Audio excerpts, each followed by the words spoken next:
The Pashtun people are the largest tribal group in the world, without their own state. Approximately 50 million Pashtuns live on both sides of the Durand Line, approximately 15 million in Afghanistan, where they constitute the country's largest ethnic group, and approximately 35 million in Pakistan's Khyber Pakhtunkhwa province and tribal areas. They share a language, Pashto, a tribal code of honor called Pashtunwali, a specific cultural identity, and a specific political grievance. A border drawn through their homeland by a British official divides their families, their tribes, and their traditional seasonal migration routes. The Durand Line does not divide two different peoples. It divides one people between two states. The Pashtun people are the largest tribal group in the world, without their own state. Approximately 50 million Pashtuns live on both sides of the Durand Line. Approximately 15 million in Afghanistan, where they constitute the country's largest ethnic group, and approximately 35 million in Pakistan's Khyber Pakhtunkhwa province and tribal areas. They share a language, Pashto, a tribal code of honor called Pashtunwali, a specific cultural identity, and a specific political grievance. A border drawn through their homeland by a British official divides their families, their tribes, and their traditional seasonal migration routes. The Durand Line does not divide two different peoples. It divides one people between two states. The Great Game, the 19th century competition between the British and Russian empires for influence in Central Asia, produced the Durand Line's specific strategic logic. Britain feared Russian expansion toward British India through Afghanistan. Afghanistan, in British strategic thinking, needed to be a buffer state, controllable enough to prevent Russian penetration, but independent enough to be a plausible buffer rather than an obvious colonial possession. The specific problem: Afghanistan's eastern frontier was undefined, porous, and home to Pashtun tribes whose loyalties were to their own tribal confederations rather than to any state. The Durand Line was Britain's solution: create a defined frontier that established British authority over the tribal areas and gave British India a defensible strategic boundary. Henry Mortimer Durand arrived in Kabul in October 1893 to negotiate the frontier agreement with Afghan Amir Abdur Rahman Khan. The negotiation lasted 3 weeks. Abdur Rahman was a formidable ruler. He had consolidated Afghan power more effectively than any predecessor. But he was under British pressure, dependent on British subsidy, and operating without independent legal or cartographic expertise to assess what he was agreeing to. The agreement he signed gave Britain control of the tribal areas including the Khyber Pass, the Malakand Pass, and the Kurram Valley.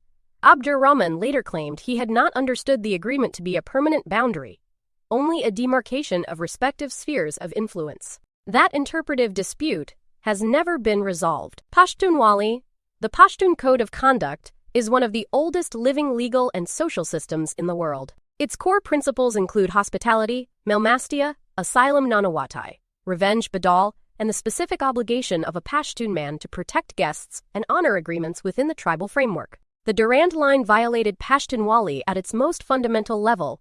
It imposed an external authority over tribal land without the consent of the tribal councils, Jirgis, that governed Pashtun life. The British understood Pashtunwali.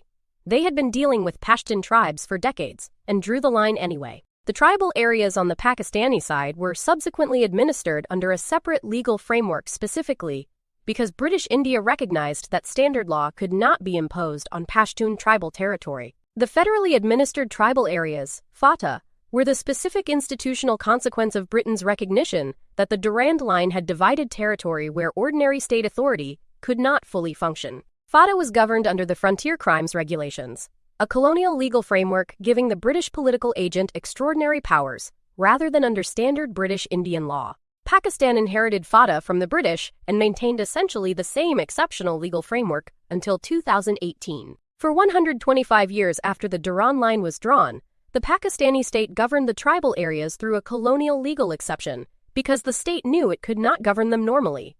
The exception was not a failure of Pakistani governance.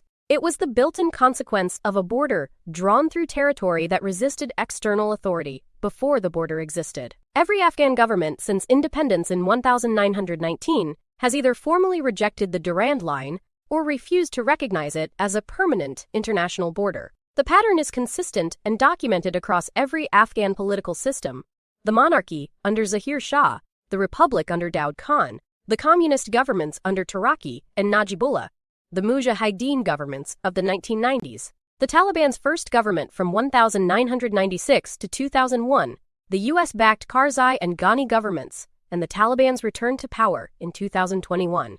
Every Afghan government, across every ideological position, has maintained the same position.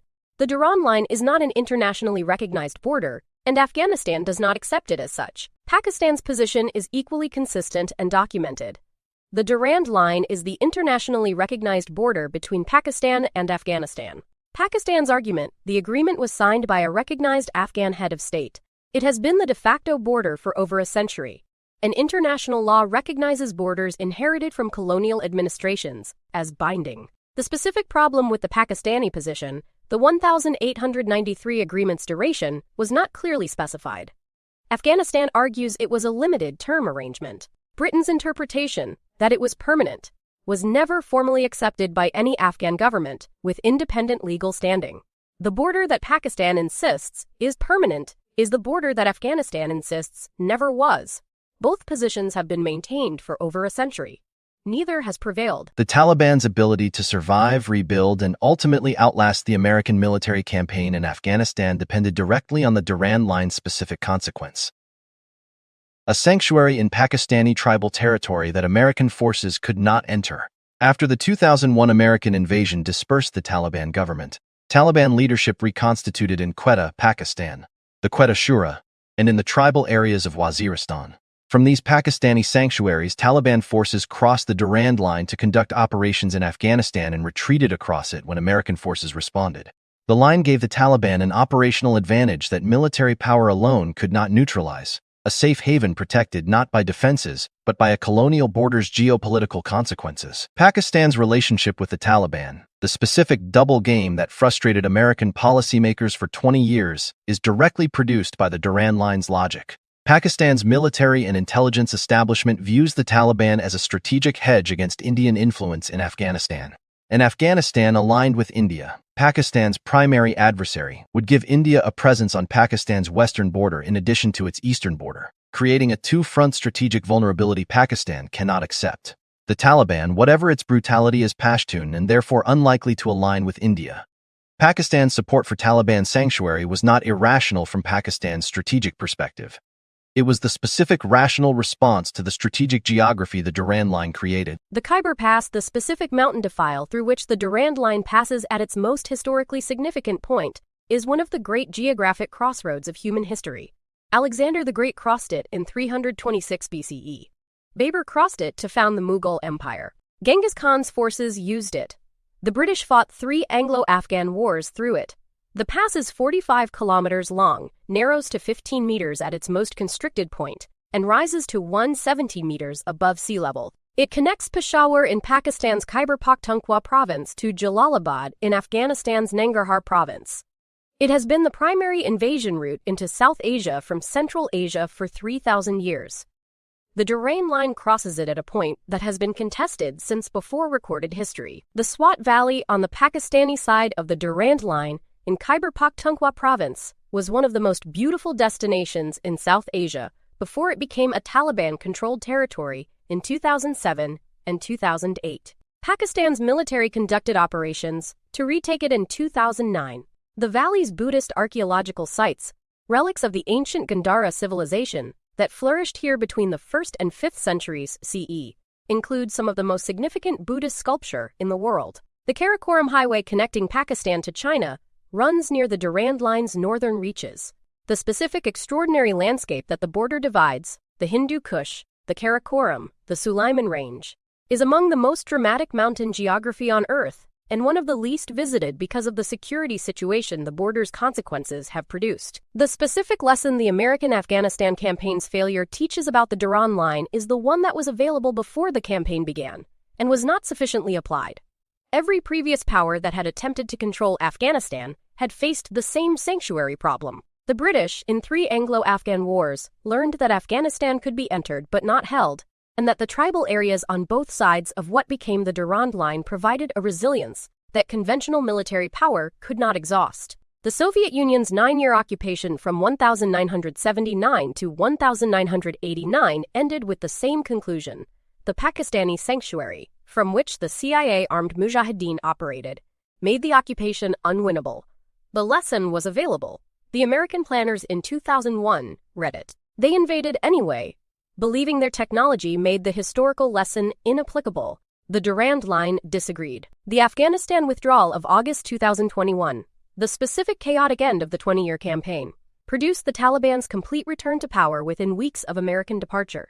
The government that America had spent 20 years and $2 trillion building collapsed faster than almost any military observer had predicted. The speed of the collapse reflected a specific reality: a government whose authority did not extend to the Pashtun tribal areas, whose military had been trained to American doctrine rather than Afghan conditions, and whose legitimacy had never been fully established in the territories the Durand Line had divided. The government fell because the Durand Line had made building the government that America wanted to build structurally impossible from the beginning. The Durand Line's specific contribution to the Borders Drawn in Bad Faith series is the demonstration that a colonial border's consequences are not limited to the territory it divides. The Durand Line divided the Pashtuns. Its consequences include 3 Anglo-Afghan wars, a Soviet invasion, a CIA covert program, a 20-year American military campaign, the Taliban's emergence and return to power, Pakistan's nuclear program's strategic context, and the specific geography of the global jihadist sanctuary that produced the conditions for the September 11th attacks. One border, one grease pencil equivalent, multiple civilizational consequences. The pattern from Sykes-Picot is confirmed. Borders drawn without legitimacy generate violence that compounds across generations and produces consequences that exceed the original strategic problem by orders of magnitude. Sir Henry Mortimer Durand spent 3 weeks in Kabul in 1893 negotiating a border that has produced 130 years of consequences. The United States spent 20 years and $2 trillion discovering one of those consequences. The Afghan people have lived in all of them. The series continues next episode with the Radcliffe Line. The border Cyril Radcliffe drew in 73 days to partition British India into India and Pakistan in 19,947. He had never been to India before the assignment. He left 5 days after delivering his maps. In the 73 days of his work, 1 million people were killed in communal violence. 15 million were displaced.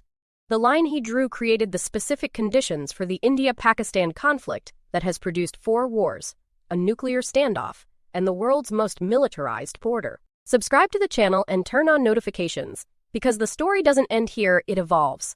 Borders Drawn in Bad Faith continues. 4 more borders, 4 more episodes, 4 more active conflicts, whose origins trace to specific moments when specific people drew specific lines through lands they did not understand. The line is still there. The consequences are still running.